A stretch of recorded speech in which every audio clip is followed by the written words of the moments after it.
Voilà, je rappelle, donc hier j'ai fait déjà un premier enseignement qui présentait un peu le parcours qu'on va faire pendant le temps de confinement à travers ces petits enseignements d'un quart d'heure.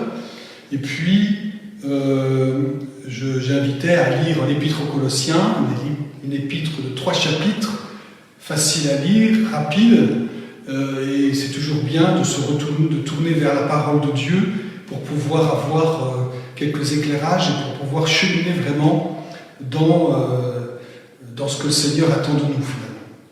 Voilà, et la parole de Dieu nous y aide, ça nous permet de nous recentrer sur l'essentiel. Je rappelle que donc ces vidéos peuvent être écoutées en différé puisqu'elles vont rester sur la page Facebook de la paroisse et plus tard on espère pouvoir les mettre sur les pages YouTube.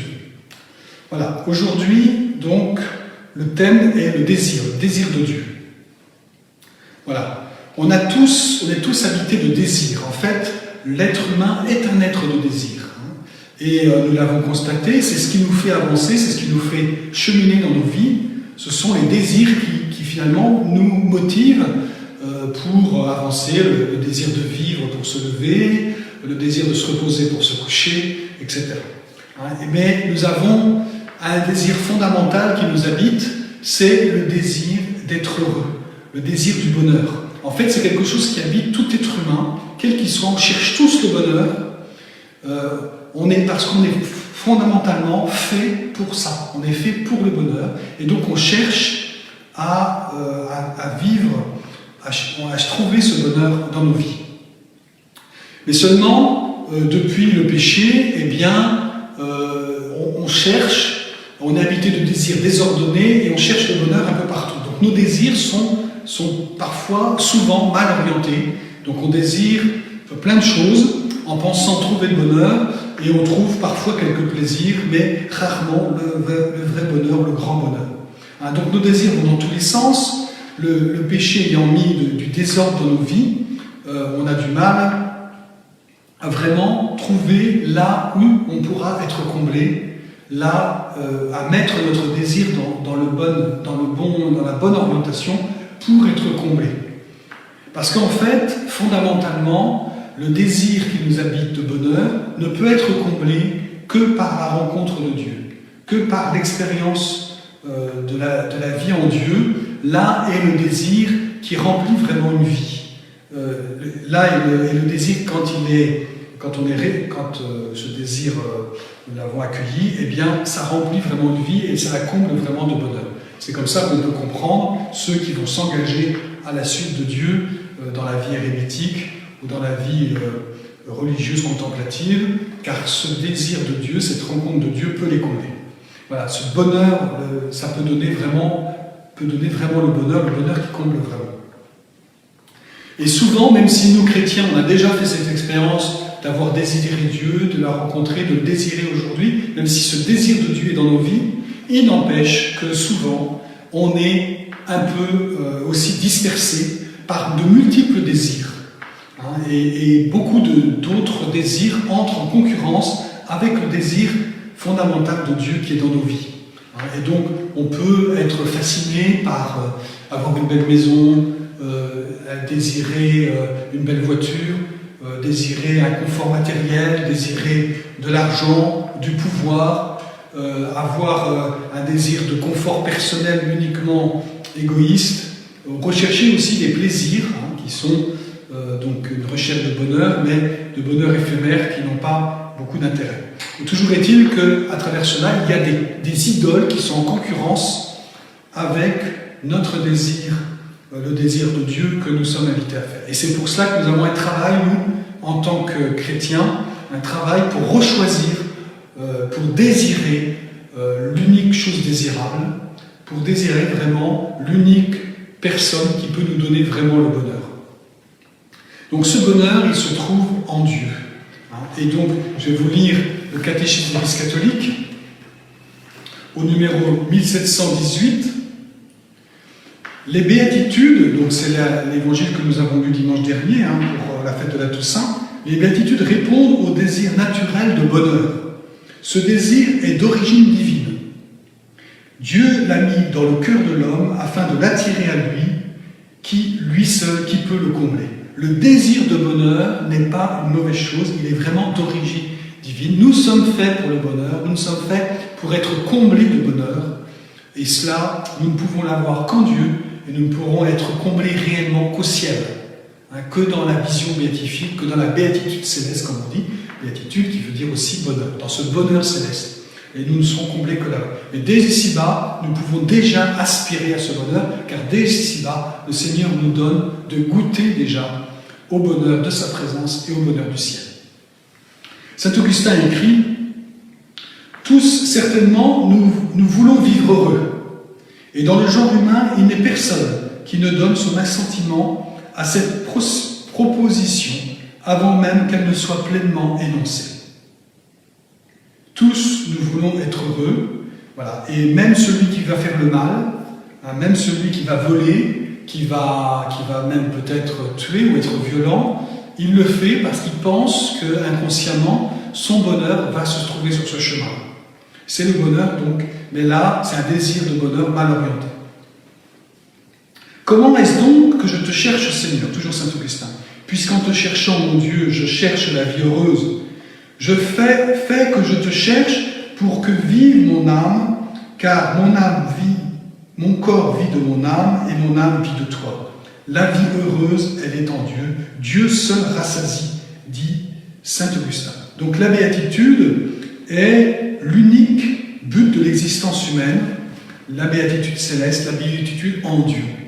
Dieu seul suffit pour nous combler. Je vous invite à lire les autres paragraphes qui suivent du catéchisme de l'Église catholique, 1718, et ensuite les autres qui sont derrière.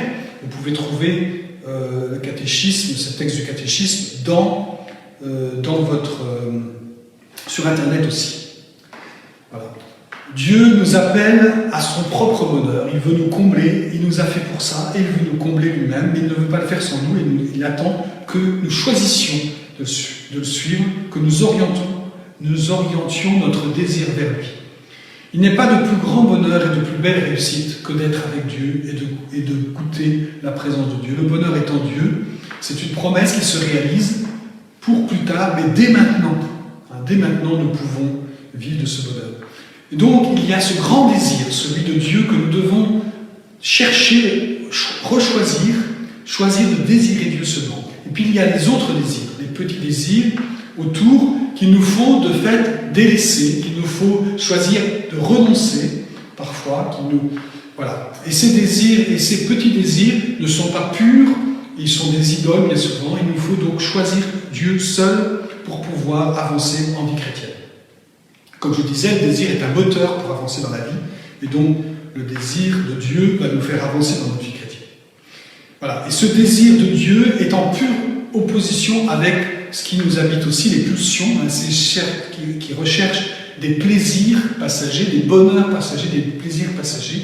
C'est en vraie opposition, et on voit ça dans la vie des saints, très clairement, désormais, c'est le désir de Dieu qui va les guider, c'est un désir pur. Et ensuite, les pulsions vont être purifiées grâce à cela. Voilà. Attention, parce que dans le désir, les désirs portent, tous les désirs désordonnés nous portent à la perte, à notre perte, à travers la jalousie, l'ambition, etc.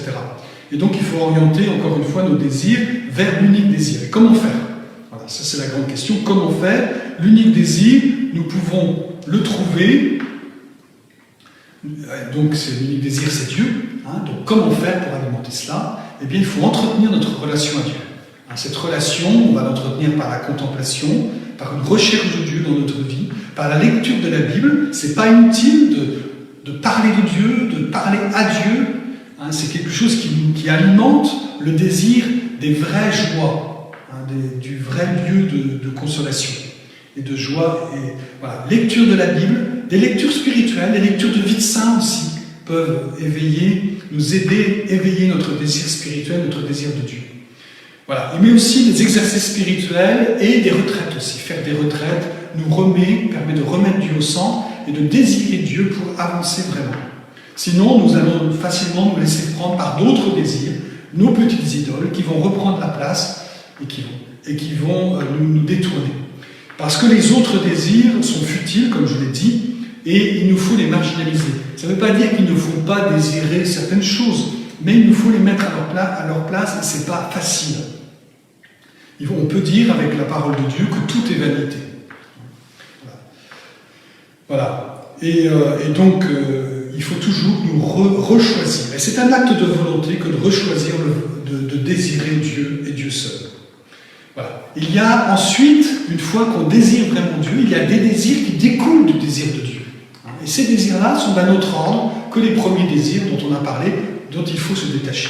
C'est le désir, par exemple, de prier, le désir de servir, le désir d'aimer, le désir de donner sa vie, le désir d'aimer sans limite, le désir même du martyr. Et on voit que, en fait, toute vie chrétienne est habitée par ces désirs-là, et ça, c'est des désirs bons qui dépendent de l'unique désir. Alors peut-être certains diront, oui, mais je n'ai pas vraiment un désir pur, mon désir, je n'ai pas un vrai désir, je n'ai pas vraiment le désir de Dieu. Eh bien, si vous avez le désir du désir de Dieu, c'est suffisant. C'est suffisant pour se mettre en marche. C'est suffisant pour se lancer vraiment à la suite du Seigneur et de cheminer. Le désir du désir suffit. Donc le désir du désir est déjà un désir de Dieu. Voilà. Le désir bien orienté est un moteur pour la vie chrétienne authentique. Donc c'est ce que je disais à l'instant. Il nous permet de nous détacher de tout. Grâce à ce désir de Dieu, qui est lié à l'amour qu'on a expérimenté de Dieu, on désire Dieu parce qu'on sait qu'il nous aime, on sait que cet amour va nous combler de bonheur, et bien ce désir de Dieu va nous permettre de nous détacher de tout. Ce n'est pas par force, on ne se détache pas partout, même si parfois il faut choisir, il y a des choses auxquelles on est très attaché, on n'a pas envie de s'en défaire, et pourtant il faut s'en défaire pour nous attacher uniquement à Dieu, pour désirer Dieu. Et voilà, et donc il nous faut rencontrer évidemment la bonté de Dieu un jour ou l'autre. Et puis, ce désir de Dieu fait qu'on cherche le bonheur en Dieu. Ce désir de Dieu qui nous fait avancer, c'est cela qui va conduire notre vie morale. Souvent, en vie chrétienne, on a l'impression, on peut croire que c'est simplement une liste d'interdits et de permis qui nous est demandée, qui nous est donnée, et que pour le reste, eh bien, donc c'est la loi, c'est une loi qui nous est imposée, et que finalement c'est ça, et que finalement la vie chrétienne est un peu triste, puisqu'il y a plein d'interdits. Eh bien non, normalement, la vie chrétienne découle d'un désir de Dieu, d'un désir de bonheur, et quand on aime Dieu, quand on désire Dieu, eh bien on a envie de lui faire plaisir, on a envie de faire sa volonté, parce qu'on sait que c'est là notre chemin de bonheur, et donc en fait la vie morale découle de la recherche de la béatitude, du bonheur, de la recherche de Dieu. Et c'est ainsi qu'on peut vraiment vivre la vie morale. On cherche à faire plaisir à Jésus, et comme nous dit le texte que je vous ai lu hier, ça nous permet de vivre des réalités d'en haut. Vivre des réalités d'en haut, c'est vivre selon les lois du ciel pour entrer dans le bonheur du ciel et pour faire plaisir à celui qui seul peut nous donner le bonheur. Voilà, je vous laisse. Je vous donne rendez-vous après-demain. Demain, c'est le Père Philippe Hérault qui fait un enseignement qui nous introduit aux 33 jours de consécration, de préparation à la consécration à Marie, qui aurait lieu le 8 décembre sur la paroisse. Donc il fera un enseignement d'introduction. Demain, il n'y aura donc pas de chapelet après la conférence, parce que ce sera plus long. Voilà. Et puis je vous donne rendez-vous après-demain pour une nouvelle étape dans notre parcours.